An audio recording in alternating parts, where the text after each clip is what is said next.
निमंत्रण न आल्याने कारसेवक नाराज असल्याचं कळतंय।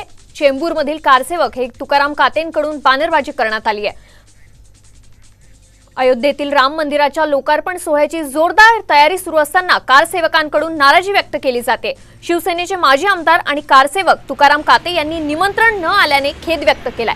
त्यांनी कारसेवेतील काही फोटो बॅनरवर झळकावले। अयोध्येतील राम मंदिराच्या लोकार्पण सोहळ्याची जोरदार तयारी सुरू आहे आणि ही तयारी सुरू असतानाच कारसेवकांकडून मात्र नाराजी व्यक्त केली जाते। शिवसेनेचे माजी आमदार आणि कारसेवक तुकाराम काते यांनी निमंत्रण न आल्याने खेद व्यक्त केलाय।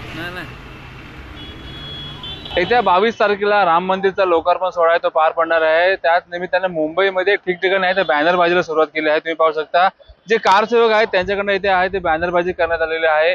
तुकाराम काते असतील यांनी देखील इथे चेंबूर विभागात मोठ्या प्रमाणात बॅनरबाजी केली आहे। आपल्यासोबत तुकाराम काते स्वतः आहेत। सर, काय सांगाल, तुम्ही कारसेवक होता, मोठ्या प्रमाणात बॅनरबाजी केली आहे, काही आठवणी ताज्या झाल्या आहेत का? जरूर, आठवणी खूप ताज्या झालेल्या आहेत माझ्या।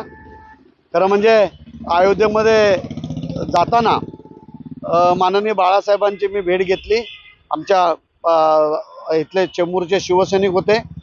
बाळासाहेबांना भेटलो, बाळासाहेबांचा आशीर्वाद घेतला आणि बाळासाहेबांना निघताना बाळासाहेब आम्हाला एवढेच बोलले की जाताय ते तोडून या, असंच येऊ नका, खाली हाताने येऊ नका, तोडून या। माननीय पंतप्रधान प्रभू श्री रामचंद्राची मूर्ती स्थापना करतायत, अतिशय आनंद आहे। परंतु आनंदामध्ये आम्ही जे कारसेवक जे ढाच्यावरती चढले होते त्यांना निमंत्रण नाही, हेच फक्त मनामध्ये हे आहे। कारसेवक त्यांच्यामध्ये नाराजगी देखील आपल्याला पाहायला मिळत आहे। मयूर राणे, साम टीव्ही, मुंबई।